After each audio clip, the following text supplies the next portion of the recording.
60,000 employees. 20,000 of them are not human.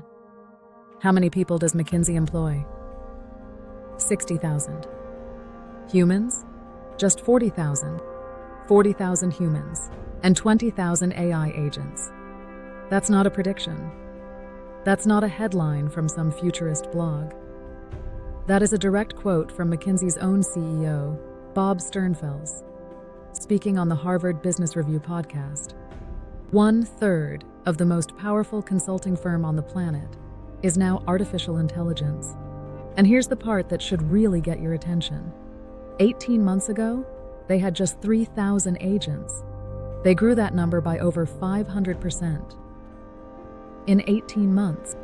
So what's actually happening inside McKinsey? And what does it mean for everyone who works a white-collar job? Let's get into it. What is McKinsey? If you're not familiar with McKinsey, here's the short version. McKinsey & Company is the world's most prestigious management consulting firm, nearly 100 years old.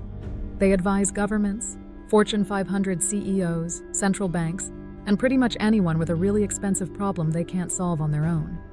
Getting hired at McKinsey is legendarily difficult. We're talking Harvard MBAs, Oxford graduates, people who score in the 99th percentile on everything. The interview process alone has ended careers. Multiple rounds, case studies, behavioral interviews. It's brutal. McKinsey's business model has always been simple. Hire the smartest humans in the room, charge clients enormous fees for their brainpower, and repeat. Their consultants bill anywhere from $500 to several $1,000s per hour. That model has worked beautifully for decades. But something has changed. And it happened fast. In July 2023, McKinsey quietly rolled out an internal AI tool called Lilli, named after Lillian Dombrowski, the first woman McKinsey ever hired in a professional role, back in 1945. Lilli is not ChatGPT with a McKinsey logo slapped on it. It's something far more powerful. It's connected to over 100,000 internal McKinsey documents, case studies, research papers, interview transcripts, and proprietary frameworks that McKinsey has built over nearly a century. It can search all of that, synthesize it, and give you an answer in seconds. Think about what that means. A junior consultant who used to spend 2 weeks researching a client's industry can now get a synthesized answer in minutes. Lilli can find relevant case studies, identify internal experts, and even draft slide decks. Within a year, 72% of McKinsey's 45,000 employees were actively using Lilli, over 500,000 prompts every single month. Consultants report saving roughly 30% of their research and synthesis time. But McKinsey didn't stop there. They didn't just build one AI tool. They built an army. As of early 2026, McKinsey has 20,000 AI agents, not chatbots, agents. These are specialized AI systems that can automate specific tasks: administrative work, onboarding coordination, data analysis, even drafting client proposals. Bob Sternfels, the CEO, said it plainly. When people ask me how many people McKinsey employs, my answer is 60,000. 40,000 humans and 20,000 agents. And at the Consumer Electronics Show in Las Vegas, he went even further. He said the goal is to reach parity, one AI agent for every human employee, by the end of 2026. That's 40,000 agents working alongside 40,000 humans. Now here's where it gets really interesting. McKinsey has always been famous for its insanely tough interview process. But in late 2025, they added something entirely new: an AI interview. Here's how it works. In the final round of interviews, some candidates are now being asked to sit down with Lilli and solve a business problem together. Not alone. Not with a human interviewer. With the AI. The candidate gets a real consulting scenario. Maybe it's a company trying to enter a new market, or a client facing a supply chain crisis. And instead of building their analysis from scratch, they have to use Lilli as a research partner. McKinsey isn't testing whether you can write good prompts. They're testing something much more important. Can you think critically about what the AI gives you? Can you challenge it? Can you take what Lilli produces and add your own judgment, context, and insight? One person familiar with the process described it this way. The interview tests whether candidates have the curiosity and judgment to take what Lilli gives them, work with it, challenge it, and put it into the context of the client's specific requirements. And here's the thing that hit me. McKinsey isn't doing this because they think AI is cool. They're doing this because if you can't work effectively with AI on day one, you are literally useless to them. The job has changed, the skills have changed, and they're filtering for it at the door. Some candidates have reported experiencing what's being called prompt anxiety, the stress of not knowing how to effectively communicate with an AI system under pressure, which honestly sounds like the most 2026 problem imaginable. Here's the part most people are missing. This isn't just about hiring. McKinsey is fundamentally changing how it makes money. For decades, consulting firms charged by the hour. You hire McKinsey, they send a team of analysts, and you pay for their time. The more hours, the bigger the bill. Simple. But Sternfels said something remarkable.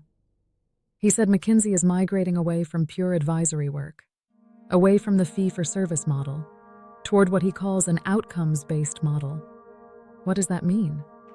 Instead of charging you for a team of consultants working for 3 months, McKinsey will identify a specific business outcome, say reducing your supply chain costs by 15%, and tie their fee to whether they actually deliver that result. Think about how radical that is. The most elite consulting firm in the world is essentially saying, we're so confident in our AI-powered delivery that we'll bet our fee on the outcome. And Sternfels was brutally honest about what's been displaced. He said, and I'm paraphrasing here, the work he did when he joined McKinsey as a junior associate 32 years ago, they wouldn't even consider doing today. Because clients can do that work themselves now, with AI. So the bar keeps moving. The questions McKinsey tackles have to be harder, more complex, more strategic. Because anything simpler? AI handles it. They've already laid off 200 employees in their technology division. And while the firm says human judgment, relationships, and strategic thinking remain essential, the writing on the wall is pretty clear.